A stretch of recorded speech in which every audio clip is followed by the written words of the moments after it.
there's so much to this game, right? But I want to start somewhere that I think is really important. In this new expanded playoff, people have wondered about the importance of conference championships. But as somebody who has coached in many SEC championships, and you know what this means, how would you describe winning and what it means to be in an SEC championship game? I don't know that I can put that into words because I grew up in this footprint, you know, right. And I tell you what, to get to this game this year, it is earned. Not only the coaching, but the way that your teams have played, the way that both of your teams have fought. I mean, when you think about the journey and the different games, and we talked a little bit about this, some of the difficulties that you guys have faced with injury and adversity, what does it mean to you to be sitting in this seat right now? It's pretty incredible, you know, having been at Bama for... Trying to figure out that tiebreaker thing, too. We needed like a book report on that was, or a Cliff Notes or something. Kirby, at times this season, you've had to make a case for your team. Now, everybody should be in good footing when it comes to the college football playoff, but how do you think the grueling schedule that you guys had prepares you for not only this game, but then what's to come? Yeah, we talk about being battle tested as a team. Talked about the rematch of the game that your team won in October there in Austin. When you look back on that game, and I know there's a lot of competitive fire between the two of you, what surprised you the most about what he did from a coaching standpoint?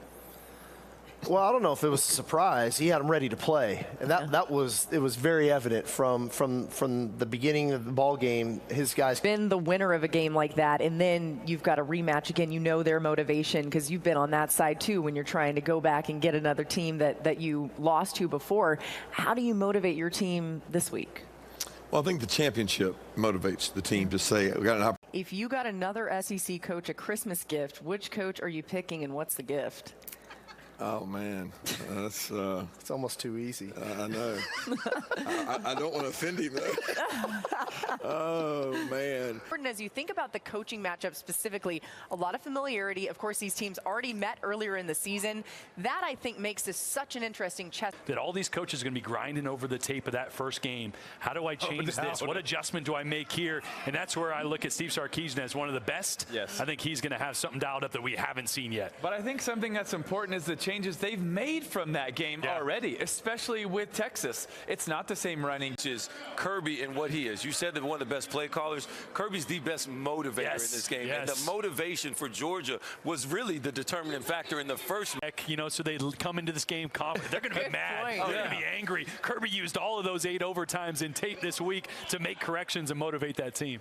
Because they execute all 3 of those areas. And I think the biggest help for Carson Beck will be Nate Frazier, providing some balance, running the football. If you look at this defense, we talked about how good they are in Texas. 4 passing touchdowns all year. Only 2 guys have thrown more than 200 yards. 211 is the most they've given up all year. So you got to be able to run the football. And we forget, the scoreboard was what it was last time, but Carson Beck threw 3 interceptions. They only had 2 drives where they sustained more than 34 yards. They got great field position. They capitalized on turnovers. The offense wasn't great against this defense, despite what the scoreboard said last time around. Okay, guys, I'm here with Farm Ridge at the SEC Championship Fanfare, and their area over here is hilarious. Ooh, my hair.